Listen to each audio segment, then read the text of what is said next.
Computer science, engineering, for me, they're kind of all the same. I'm the guy who builds tiny computers powered by ambient energy. If these students don't look like computer engineers, well, that's the point. This school is trying to remake the idea of what computing looks like. It's technology of Puohala. So we're trying to create a space where students are able to see the connections between like computer science technologies and other general STEM concepts. We want the kids to see like a holistic view of what computing can look like. As the medium to teach students, Puohala Elementary mostly uses Hawaiian language. It also uses the surrounding environment, the land, water, and more as curriculum and classroom. Today's students are using tiny computers called microbits to sense their surroundings. I had no idea when I was first starting out that you could bring computing from this virtual world into a physical world. And then I went to college and serendipitously met mentors, right, that were like, hey, here's what I do. I make something like this. I was like, what the heck is that? Right? Isn't this the best we can do? Like a phone? It's like, no. Like, welcome to this world of computers that are more physical. With the microbits, kids can quickly sense temperature, movement, or the amount of light, tracking the data in real time. Dr. Josiah Hester is helping them essentially build their own Fitbits, just as he does in his lab at Northwestern University. Built this in like 2014 or so. It has a bunch of sensors on here. Bluetooth, so that you can talk to your phone. Microcontroller, motion sensing, temperature sensing. This device counts the number of bites during a meal.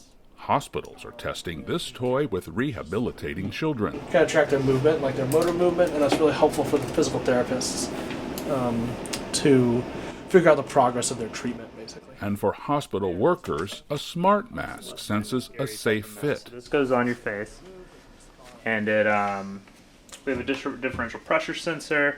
And then you kind of remove these screws to simulate holes or leaks in your mask. This technology eventually will shrink to postage stamp size, powered in a mask not by battery, but by ambient energy from head movement or breathing. We always have to inhale, exhale. There's different types of materials. It's a triboelectric material where you move it and it creates an electrical current across its surface.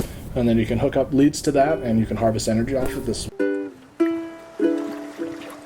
Josiah Hester earned his Ph.D. at Clemson University in the Carolinas, where his maternal grandmother had moved in the 1950s from Hawaii.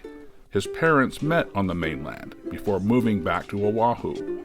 Mom initially homeschooled Josiah, who by the time he was 12 had learned computer programming on his own. I gave him a copy of the Java Black Book. I showed him what Unified Modeling Language is, UML, and we did a diagram of a couple things. I got him coding in a thing called Eclipse a little bit at that time. I left. I came back, I think, Friday night, and I said, so how'd you do? Did you get through one chapter? Oh, Dad, I'm done. I did the whole book. The whole book. How? 12. Anyone know what this is? Oh, Game Boy? Yeah, it's a Game Boy. Exactly. At Puohala, fourth graders are amazed by the Game Boy device that Dr. Hester built, powered by sunlight and finger energy. It's also powered by your button presses. And so whenever I hit the button, it puts this little tiny magnet through a bunch of wire. And whenever that happens, because of what's called Faraday's law, which is this physics thing, it creates energy. No more batteries, more sustainable. And then we can use these to learn interesting things about our environment and our INA. The point of these microbits that you all have is that you can use the same things that you'll do in the microbits to make this. Right. To explore possibilities, students soon will use sensors for measurements at a nearby fish pond, an ancient technology to grow fish for food that is still working 400 years later. How do we give kids those tools to be able to solve these problems that they know that they have and problems that they don't even know that are looming around the corner? Wouldn't it be a beautiful place if we didn't have to rely on things like batteries? And so when Dr. Hester was talking about his work with sustainable computing, I knew that that work needs to be brought down to the youngest ages so that when they go to college and they go to the workforce, it's not just a, oh, this is cool, this is the expectation. The expectation is sustainability.